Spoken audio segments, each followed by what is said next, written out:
विधि 9, मृतवत लेटे रहो, क्रोध में क्षुब्ध होकर उसमें ठहरे रहो, या पुतलियों को घुमाए बिना एकटक घूरते रहो, या कुछ चूसो और चूसना बन जाओ। मृतवत लेटे रहो।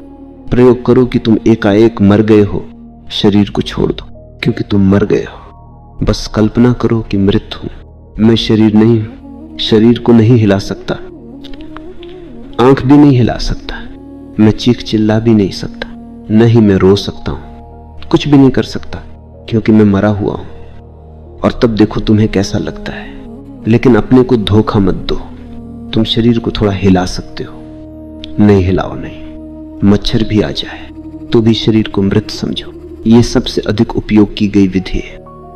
रमण महर्षि इसी विधि से ज्ञान को उपलब्ध हुए थे, लेकिन ये उनके इस जन्म की विधि नहीं थी। इस जन्म में तो अचानक सहज ही ये उन्हें घटित हो गई, लेकिन जरूर उन्होंने किसी पिछले जन्म में इसकी सतत साधना की होगी, अन्यथा सहज कुछ भी घटित नहीं होता। प्रत्येक चीज का कार्य कारण संबंध रहता है। जब वे केवल 14 या 15 वर्ष के थे, एक रात अचानक रमण को लगा कि मैं मरने वाला हूं। उनके मन में ये बात बैठ गई कि मृत्यु आ गई है। वे अपना शरीर भी नहीं हिला सकते थे। उन्हें लगा कि मुझे लकवा मार गया है। फिर उन्हें अचानक घुटन महसूस हुई और वे जान गए कि उनकी हृदय गति बंद होने वाली है, और वे चिल्ला भी नहीं सके, बोल भी नहीं सके कि मैं मर रहा हूं। कभी कभी किसी दो सपने में ऐसा होता है कि जब तुम न चिल्ला पाते हो और न हिल पाते हो, जागने पर भी कुछ क्षणों तक तुम कुछ नहीं कर पाते हो। यही हुआ रमण को। अपनी चेतना पर तो पूरा अधिकार था, पर अपने शरीर पर बिल्कुल नहीं।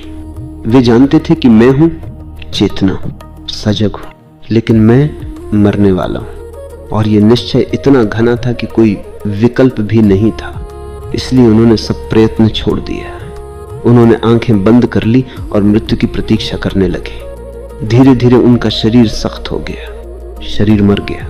लेकिन एक समस्या उठ खड़ी हुई। वे जान रहे थे कि शरीर नहीं, लेकिन मैं तो हूं। वे जा रहे थे कि मैं जीवित हूं और शरीर मर गया है। फिर वे उस स्थिति से वापस आए।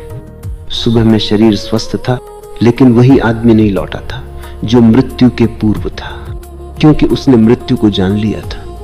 अब रमण ने एक नए लोक को देख लिया था, चेतना के एक नए आयाम को जान लिया था। उन्होंने घर छोड़ दिया। उस मृत्यु के अनुभव ने उन्हें पूरी तरह बदल दिया, और वे इस युग के बहुत थोड़े से प्रबुद्ध पुरुषों में हुए। और यही विधि है जो रमण को सहज घटित हुई। लेकिन तुमको ये सहज ही नहीं घटित होने वाली, लेकिन प्रयोग करो तो किसी जीवन में यह सहज हो सकती है। प्रयोग करते हुए भी यह घटित हो सकती है, और यदि नहीं घटित हुई तो भी प्रयत्न कभी व्यर्थ नहीं जाता है। यह प्रयत्न तुम में रहेगा, तुम्हारे भीतर बीज बनकर रहेगा।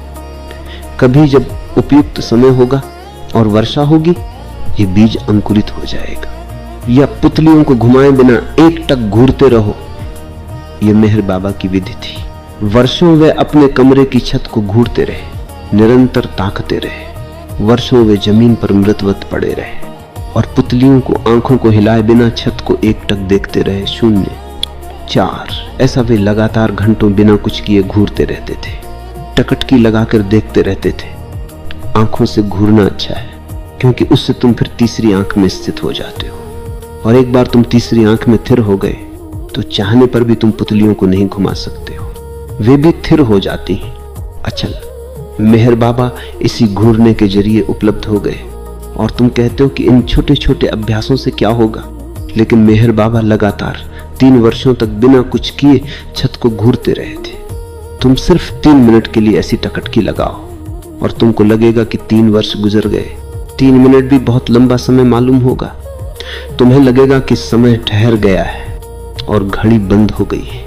लेकिन मेहर बाबा घूरते रहे। धीरे धीरे विचार मिट गए और गति बंद हो गई। मेहर बाबा मात्र चेतना रह गए। वे मात्र घूरना बन गए, टकटकी बन गए, और तब वे आजीवन मौन रह गए। टकटकी के द्वारा वे अपने भीतर इतने शांत हो गए कि उनके लिए फिर शब्द रचना असंभव हो गई। मेहर बाबा अमेरिका में थे। वहां एक आदमी था जो दूसरों के विचार को पढ़ना जानता था। वो वास्तव में दुर्लभ था। मन के पाठक के रूप में वह तुम्हारे सामने बैठता, आंख बंद कर लेता, और कुछ ही क्षणों में वह तुम्हारे साथ ऐसा लयबद्ध हो जाता कि तुम जो भी मन में सोचते वो उसे लिख डालता था। हजारों बार उसकी परीक्षा ली गई और वह सदा सही साबित हुआ। तो कोई उसे मेहर बाबा के पास ले गया। वह बैठा और विफल रहा, और ये उसकी जिंदगी की पहली विफलता थी। और एक ही वो आदमी घूरता रहा, और तब उसे पसीना आने लगा, लेकिन एक शब्द उसके हाथ नहीं लगा। 0, 4। वो बोला, ये आदमी तो बिल्कुल खाली है, मैं नहीं पढ़ पाता हूं क्योंकि पढ़ने के लिए कुछ है ही नहीं। ये आदमी तो इतना मौन है कि उसके भीतर कोई विचार नहीं बचा। उस टकटकी ने, सतत टकटकी ने मेहर बाबा के मन को पूरी तरह विसर्जित कर दिया था। या कुछ चूसो और चूसना बन जाओ। चूसना अच्छा है, लेकिन तुमको ये कठिन मालूम पड़ेगा क्योंकि हम इसे बिल्कुल भूल गए। ये कहना भी ठीक नहीं है कि बिल्कुल भूल गए, क्योंकि उसका विकल्प तो निकालते ही रहते। मां के स्तन की जगह सिगरेट ले लेती है और तुम उसे चूसते रहते हो। ये वही स्तन है, गर्म धुआं निकलता है, वह मां का दूध है। इसलिए छुटपन में जिनको मां के स्तन के पास उतना नहीं रहने दिया गया, वे पीछे चलकर धूम्रपान करने लगते हैं। इसलिए अगर तुम सिगरेट पीते हो तो धूम्रपान ही बन जाओ। सिगरेट को भूल जाओ, पीने वाले को भूल जाओ और धूम्रपान ही बने रहो। एक विषय है जिसे तुम चूसते हो, एक विषय है जो चूसता है, और उनके बीच चूसने की प्रक्रिया है। तुम चौषण बन जाओ, प्रक्रिया बन जाओ। इसे प्रयोग करो।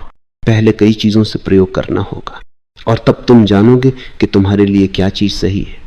तुम पानी पी रहे हो, ठंडा पानी भीतर जा रहा है, तुम पानी बन जाओ, पानी न पियो, पानी को भूल जाओ, अपने को भूल जाओ, अपनी प्यास को भी, और मात्र पानी बन जाओ। प्रक्रिया में ठंडक है, स्पर्श है, प्रवेश है और पानी है, वही सब बने रहो। यदि तुम चौषण बन जाओ तो तुम निर्दोष हो जाओगे। ठीक वैसे जैसे प्रथम दिन जन्मा हुआ शिशु होता है, क्योंकि वो प्रथम प्रक्रिया है। एक तरह से तुम पीछे की ओर यात्रा करोगे, लेकिन उसकी ललक भी तो है। आदमी का पूरा अस्तित्व उस स्तनपान के लिए तड़पता है, लेकिन कुछ भी काम नहीं आता, क्योंकि वो बिंदु ही खो गया है। जब तक तुम चूसना नहीं बन जाते, तब तक कुछ भी काम नहीं आएगा। इसलिए इसे प्रयोग में लाओ।